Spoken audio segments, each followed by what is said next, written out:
Coriolis-ийн хүчний талаар тайлбарлангаа. За энэ хүчтэй холбоотой зарим англи үгсээс давхар тайлбарлая. Дэлхий хоёр төрлийн үндсэн хөдөлгөөнийг хийж байдаг.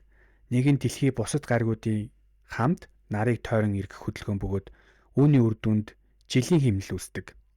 Хоёр дахь хөдөлгөөн бол дэлхий тэнхлэгээрээ эргэх хөдөлгөөн юм. Үүний нөлөөгөөр хоногийн хэмнэл үүсдэг.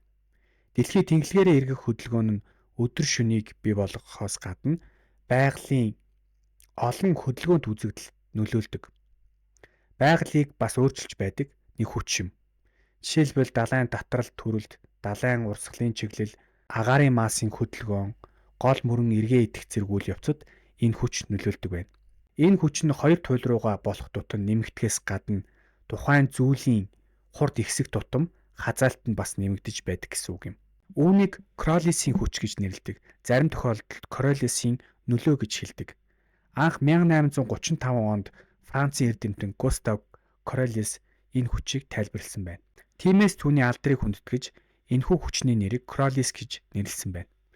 Дэлхий тэнхлэгээр эрх хөдөлгөөний улмаас үүсч буй энэ хүчийг даялагч хүч гэж бас хэлж болно. За эхлээд хэдүүлээ гол тодорхойлтыг уншийе. Энэ гол тодорхойлтын доор болохоор Монгол руу орчуулсан байна. Coriolis гэсэн үгтэй холбоотой чухал үгсүүдийг энэ орчуулгын энэ хэлсэн байна. За энэчнээс болохоор хамгийн чухал үг нь болохоор Coriolis буюу Coriolis гэсэн үг байна. За дараад нь force буюу хүч, нөлөө. За энэ дээр болохоор force буюу хүч гэж орчуулах байсан байна. За энэ дээр болохоор effect буюу нөлөө, үр дагавар.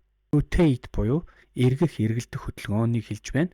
За дараад нь to curve буюу морих, хазаах гэсэн үг байна.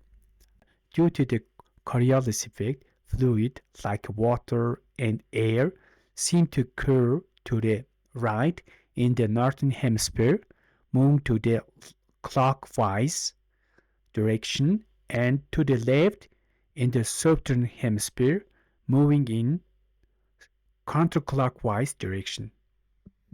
Өгүүлбэрийг орчуулах юм бол Coriolis-ийн нөлөөгөөр альва шингэн the fluid гэдэг шингэн fluids гэж шингэн гэсэн үг like water and air усаагаар дэлхийн бөмбөрцгийн хойд хагаст гэдэг нь болохоор northern hemisphere гэж орчуулж байна. Баруун гар тийш гэдэг нь болохоор энэ to the right гэсэн үг нэ. Curve гэдэг нь болохоор хазаах, морих гэсэн үг. Тэгээ баруун гар тийш нар зүв буюу цагийн зүүнний дагуу хазаадаг. Seem to curve буюу хазаах гэсэн утгатай үг болж байна. За харин to the left in the southern hemisphere буюу өмнөд хагасад зүүн тийшээга. Буюу цагийн зүүнний эсрэг чиглэлд эргэдэг гэсэн юм өгүүлбэр байна. За энэ зураг дээр болохоор Coriolis-ийн хүч хэрхэн явагддаг талаар та бүхэндээ тайлбарлсан байна.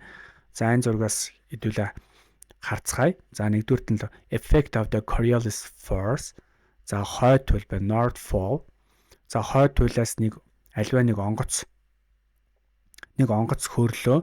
Тэгээд яг анхны голдчийн дагуу буюу энэ дээр ингэж буух ёстой гэж бодъё. Энэчнээс хөдөлсөн гэж бодъё.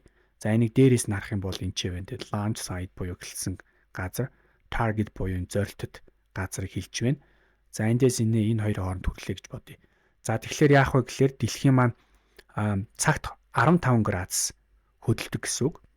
За each hour буюу 15 градуст одоо дэлхийн маань rotating эргэж байгаа. За энэ дээрээс ингээд нөгөө онгоц маань нисээд энэ газраа ингээд ирэхэд цагийн нөгөө хөдөлгөөний улмаас тухайн зүйл маань цаг тутамд 15 градусаар тухайн зүйл маань урагшлаад хөдөлсөн байх учраас нөгөө нисэж байгаа онгоц маань тухайн зорилтод газар очихгүйгээр түүнээс хойш тухайн газар дээрээ бууж очиж байрлана гэсэн юм санаа явж байна. Тэгэхээр энэ бол энэ хүчний нөлөөгөөр дэлхийн бөмбөрцгийн хойд хагасын голууд баруун эргээ иддэг жишээний дэлхийн бөмбөрцгийн өмнөд хагасын улсуудын газрын голууд болохоор зүүн эргээ иддэг байх жишээний ийм нөлөө.